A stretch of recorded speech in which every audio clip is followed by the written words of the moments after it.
Hello friend, welcome to Parikshayan academy. जैसा कि हम लोगों ने पिछली कक्षा में अधिगम के वक्र की विषय की चर्चा किए थे, उसमें हम लोगों ने अधिगम वक्र की विशेषताएं देखी, परिभाषाओं को देखा और उसके एक एक प्रकार जो दिए थे उसको एक एक करके देखा। आज हम लोग चर्चा करेंगे अधिगम का पठार। अधिगम का पठार जो कि अधिगम से संबंधित उसी में टॉपिक ही है, अधिगम का पठार। इससे भी काफी बार परीक्षा में प्रश्न पूछे जाते हैं कि अधिगम का पठार कैसे होता है, कैसे बनता है, इसमें उतार चढ़ाव कैसे होता है, उसको एक एक करके हम लोग देखेंगे। तो अधिगम का पठार क्या होता है उसको चलिए हम लोग देखते हैं। अधिगम का पठार होता क्या है।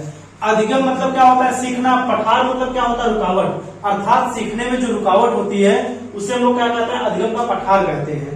अधिगम की गति का रुक जाना ही क्या कहलाता है, हमारा अधिगम का पठार कहलाता है। चलिए अधिगम का अर्थ और उसको लिख कर हम लोग समझेंगे। तो चलिए लिख लेते हैं, अधिगम की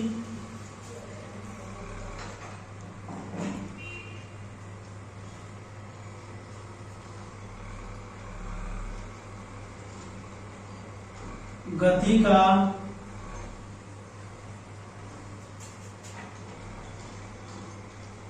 रुक जाना ही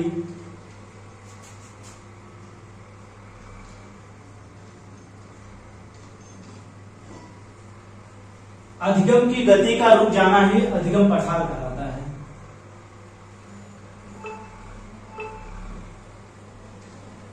अधिगम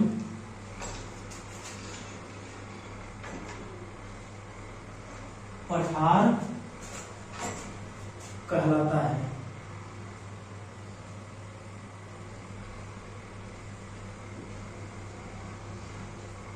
तो अधिगम की गति का रुक जाना ही क्या कहलाता है, हमारा अधिगम पठार कहलाता है। अधिगम के पठार का अर्थ हम लोग समझ लेते हैं, उसको भी लिख कर देख लेते हैं। उसमें तो होता क्या, अधिगम पठार जब हम किसी कार्य को सीखते हैं तो क्या होता है, जो उसमें उन्नति होती है वो क्या होती है, लगातार नहीं होती है। यह उन्नति क्या होती है, कभी कम होती है, कभी ज्यादा होती है। एक समय पश्चात यह उन्नति क्या हो जाती है, न के बराबर हो जाती है, अर्थात रुक जाती है। इसी सपाट को क्या कहते हैं, हम अधिगम का पठार कहते हैं। चलिए इसको भी लिख कर देख लेते हैं। अधिगम पठार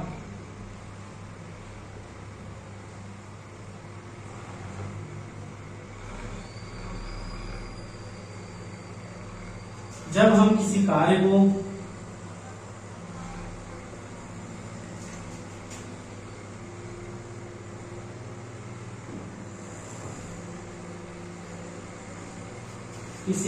को सीखते हैं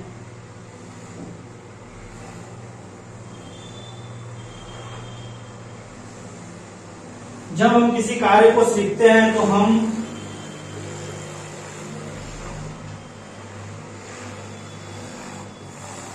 उस कार्य में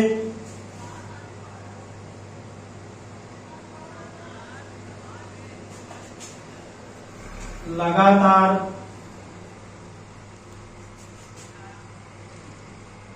उन्नति नहीं करते हैं।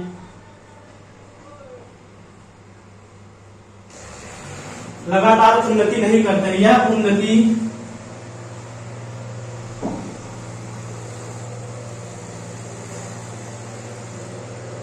कभी कम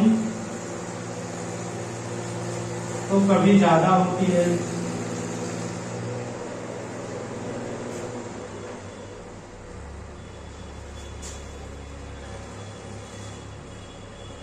ज्यादा होती है। एक समय ऐसा आता है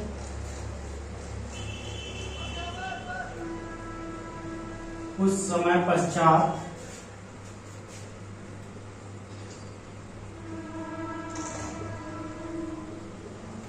एक समय ऐसा आता है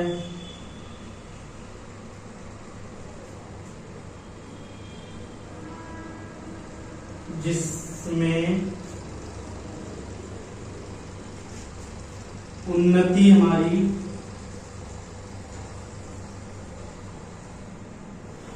बिल्कुल रुक जाती है।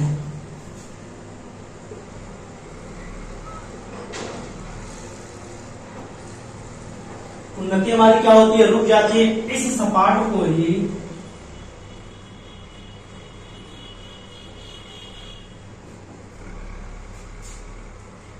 इस सपाट को ही हम क्या कहते हैं, अधिगम का पठार कहते हैं। अधिगम का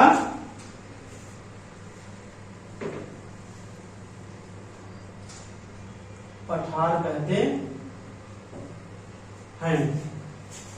तो हम लोगों ने क्या देखा, अधिगम का अर्थ में क्या देखा, अधिगम की गति का, अधिगम की गति का रुक जाना ही क्या कहलाता है, हमारा अधिगम का पठार कहलाता है। इसके बाद हम देखा अधिगम पठार, जब हम किसी कार्य को सीखते हैं, जब हम क्या करते हैं, किसी कार्य को सीखते हैं तो हम उस कार्य में लगातार उन्नति नहीं करते हैं, हम उस कार्य में क्या करते हैं, लगातार उन्नति नहीं करते हैं। यह उन्नति कभी कम होती है तो कभी ज्यादा होती है। कुछ समय पश्चात एक समय ऐसा आता है कि उन्नति क्या होती है, बिल्कुल रुक जाती है, अर्थात शून्य हो जाती है, यह रुक जाती है। इस सपाट को ही क्या कहते हैं हम लोग, अधिगम का पठार कहते हैं। चलिए हम लोग देखते हैं, अभी तक हम लोगों ने उसके अर्थ को देखा, अधिगम के अर्थ को देखा, अब उसको चलिए हम लोग इस चित्र के माध्यम से समझ लेते हैं। तो उसमें कहा क्या गया था कि सीखने के दौरान गति क्या होती है, पहले तीव्र होती है, कभी तीव्र होती है, कभी ज्यादा होती है, कभी कम होती है। एक समय ऐसा आता है गति क्या हो जाती है, एकदम रुक जाती है बिल्कुल। इसमें देखिए गति पहले क्या हुई, तीव्र हुई, फिर क्या हुई, धीमी हुई, फिर जब धीमी हुई क्या बना, अधिगम का पठार बना, फिर गति क्या हुई, तीव्र हुई, फिर क्या हुई, धीमी हुई, फिर तीव्र हुई। इसी प्रकार क्या बनता है, लास्ट में हमारा क्या बनता है, अधिगम की गति बिल्कुल रुक जाती है, फिर हमारा क्या बन जाता है, अधिगम का पठार बन जाता है। तो ये चित्र के माध्यम से हम लोगों ने अधिगम के पठार का चित्र है। इसके बाद चलिए देखते हैं परिभाषा, अधिगम की परिभाषा जो मनोवैज्ञानिकों द्वारा दी गई हो उसको एक एक करके हम लोग देखेंगे। तो चलिए देख लेते हैं परिभाषा। चलिए देखते हैं परिभाषा। परिभाषा में पहली परिभाषा रास की है। इन्होंने क्या कहा, पठार सीखने की प्रक्रिया के लिए प्रमुख विशेषता है। पठार क्या सीखने की प्रक्रिया के लिए प्रमुख विशेषता है जो सीखने के दौरान उस अवधि को दिखाता है जब सीखने की प्रक्रिया में कोई उन्नति नहीं होती है। तो चलिए इसको परिभाषा को हम लोग क्या करते हैं, लिख कर देख लेते हैं। तो सर्वप्रथम हम लोग हेडिंग डालेंगे परिभाषा।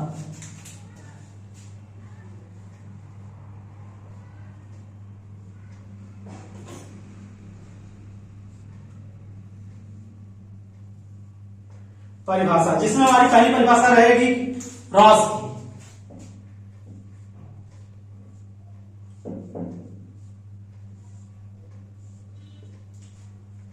इन्होंने कहा पठार सीखने की प्रक्रिया की प्रमुख विशेषता है। पठार सीखने की प्रक्रिया की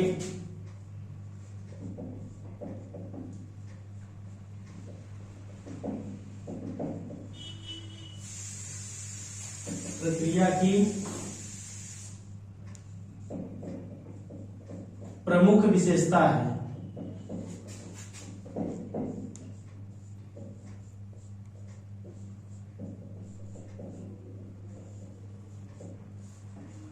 पठार क्या था, सीखने की प्रक्रिया की प्रमुख विशेषता जो सीखने के दौरान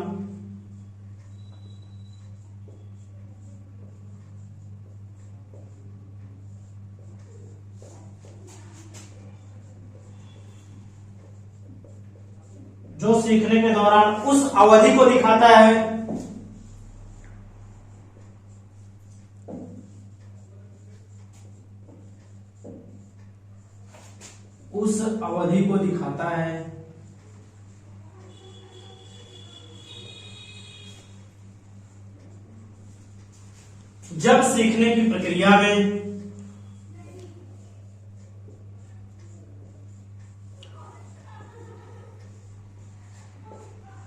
जब सीखने की प्रक्रिया में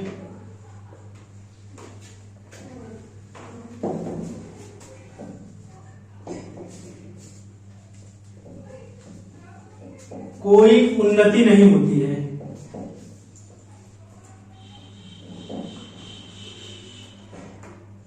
कोई उन्नति नहीं होती है।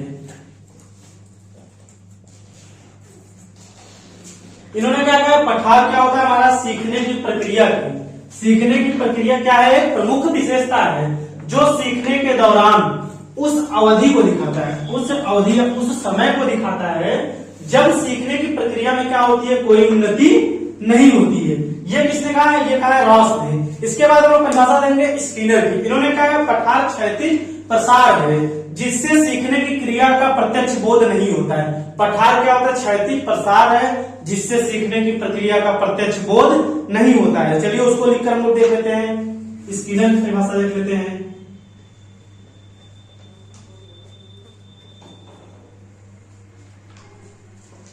इन्होंने कहा पठार क्षैतिज प्रसार है, पठार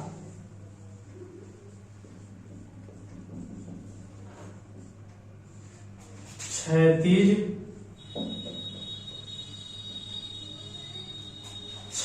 प्रसार है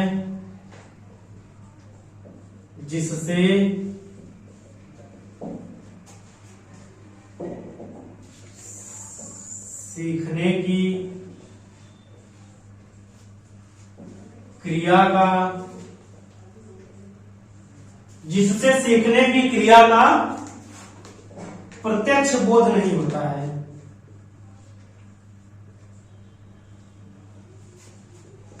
प्रत्यक्ष बोध नहीं होता है।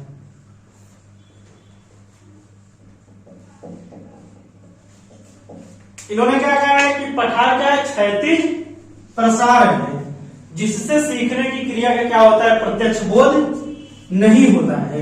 यह परिभाषा किसकी थी? स्किनर की। इसके बाद हम परिभाषा देखेंगे रेक्स एवं नाइट की, जिसकी परिभाषा काफी बार परीक्षा में पूछी जाती है। इन्होंने क्या कहा उसको देख लेते हैं। रेक्स एवं नाइट, इन्होंने कहा अधिगम में पठार तब बनते हैं जब सीखने वाला व्यक्ति क्या होता है? एक अवस्था में आकर दूसरी अवस्था में प्रवेश करता है। इन्होंने कहा पठार व्यक्ति में तब बनते हैं, उसको हम लोग लिख कर देख लेते हैं, पहले समझ लेते हैं। रेक्स एवं नाइट, रेक्स एवं नाइट, इन्होंने क्या कहा? इन्होंने कहा है कि अधिगम में पठार तब बनते हैं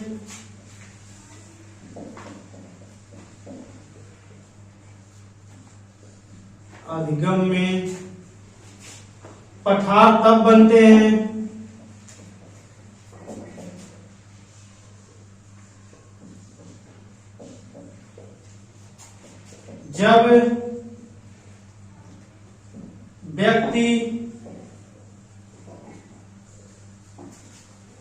जब व्यक्ति सीखने की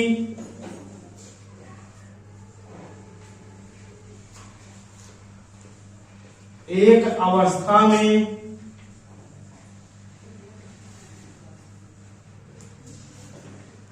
आकर दूसरी अवस्था में प्रवेश करता है। दूसरी अवस्था में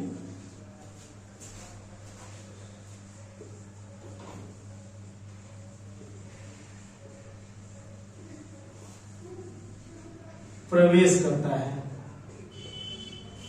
चलिए देखते हैं रेक्स और नाइट। इन्होंने क्या कहा? अधिगम में पठार तब बनते हैं, अधिगम में पठार तब बनते हैं जब व्यक्ति सीखने की एक अवस्था में आकर दूसरी अवस्था में क्या करता है? प्रवेश करता है। ये किसकी परिभाषा है? रेक्स और नाइट की। इन्होंने कहा अधिगम में पठार तब बनते हैं जब व्यक्ति एक अवस्था में आकर दूसरी अवस्था में क्या करता है? प्रवेश करता है। तो ये थी कुछ परिभाषाएं। पहली परिभाषा हम लोग रॉस की देखी, जिसमें इन्होंने कहा पठार सीखने की प्रक्रिया की प्रमुख विशेषता है जो सीखने के दौरान उस अवधि को दिखाता है जब सीखने की प्रक्रिया में कोई उन्नति नहीं होती है। इसके बाद दूसरी परिभाषा स्किनर की, पठार क्या है? क्षैतिज प्रसार है जिससे सीखने की क्रिया का क्या होता है? प्रत्यक्ष बोध नहीं होता है। इसके बाद तीसरी परिभाषा रेक्स एवं नाइट की, अधिगम में पठार तब बनते हैं जब व्यक्ति एक अवस्था से आकर दूसरी अवस्था में प्रवेश करता है। इसके बाद देखेंगे पठार की विशेषताएं। चलिए देखते हैं पठार की विशेषताएं क्या होती है। चलिए देखते हैं पठार की विशेषताएं। हम लोग हेडिंग डाल लेते हैं सर्वप्रथम पठार की विशेषताएं क्या है, उसको एक एक करके हम लोग विशेषता को समझेंगे। तो हेडिंग हमारी रहेगी पठार की विशेषताएं।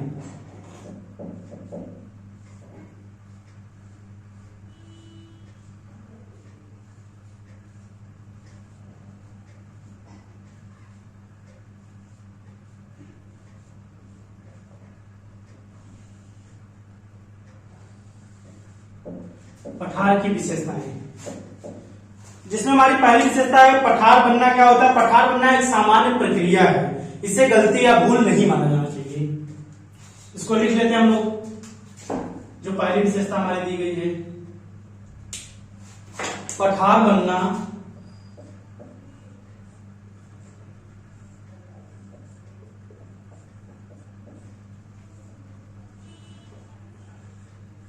एक सामान्य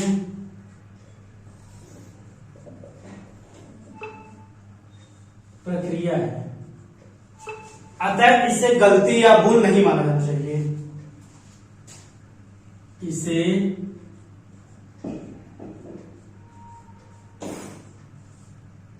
गलती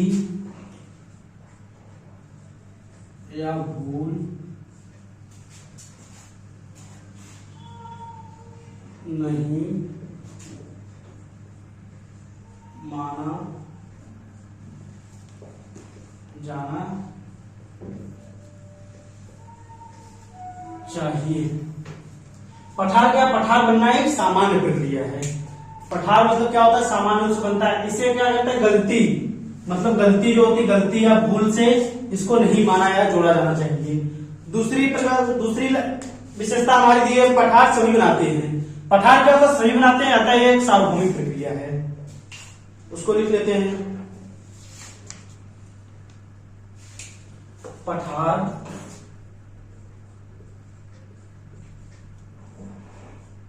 सभी बनाते हैं,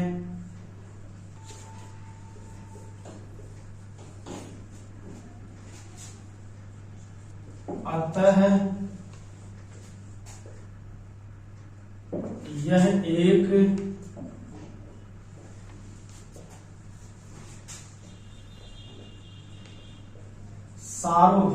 सार्वभौमिक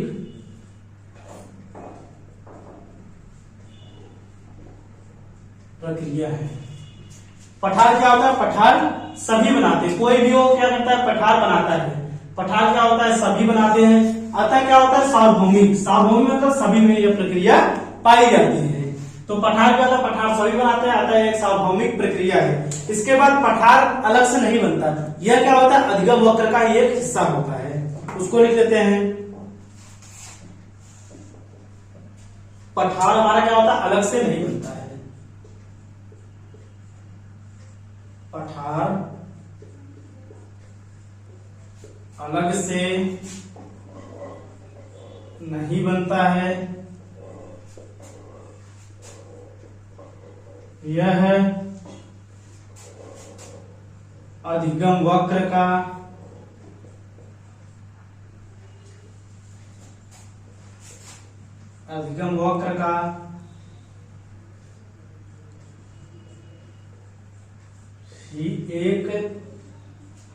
अधिगम वक्र का ही एक हिस्सा होता है।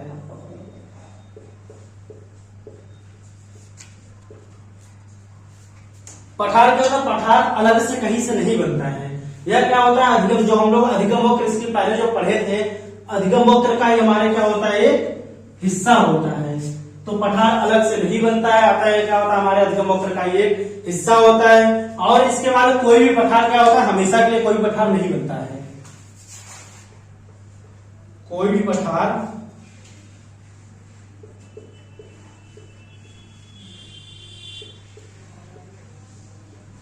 पठार हमेशा के लिए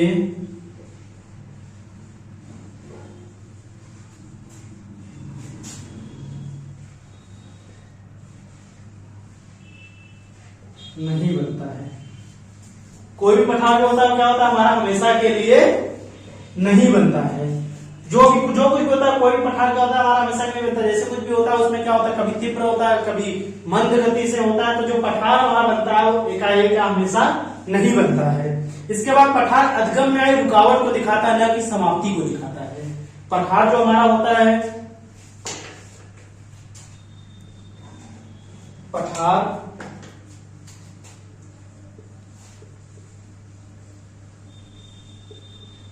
अधिगम में आई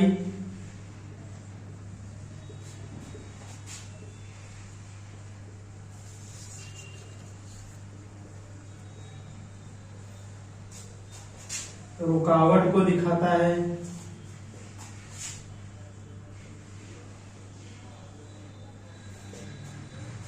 न कि समाप्ति को।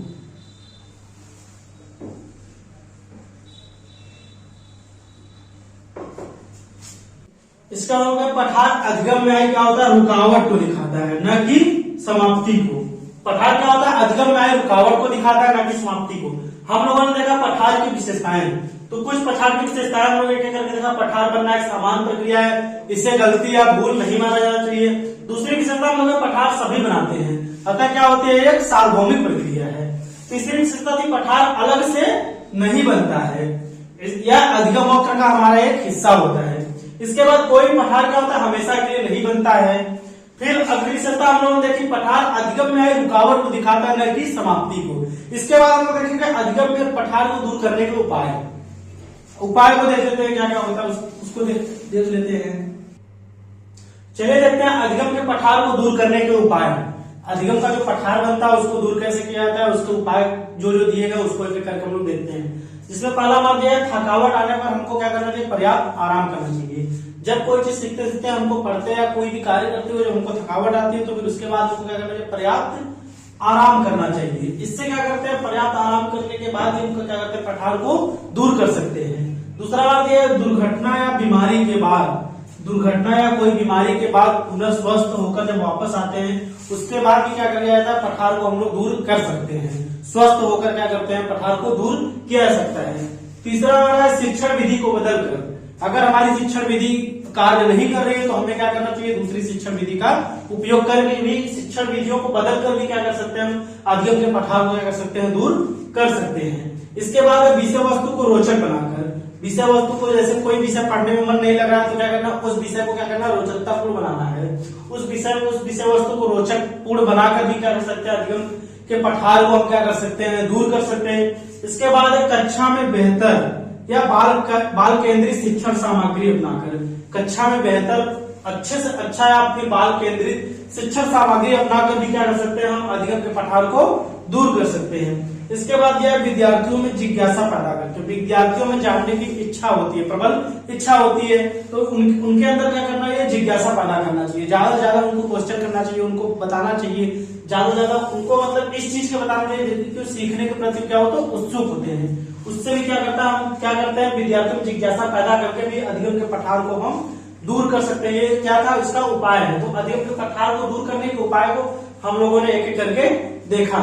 तो आज की टॉपिक हमारी क्या होती है, यहीं पर समाप्त होती है। अगर कोई भी चीज नहीं समझ में आ रही है तो आप उसको कमेंट सेक्शन में पूछ सकते हैं। अगर हमारा चैनल पसंद आ रहा है तो उसे लाइक करें, सब्सक्राइब करें। आप सभी का बहुत बहुत धन्यवाद।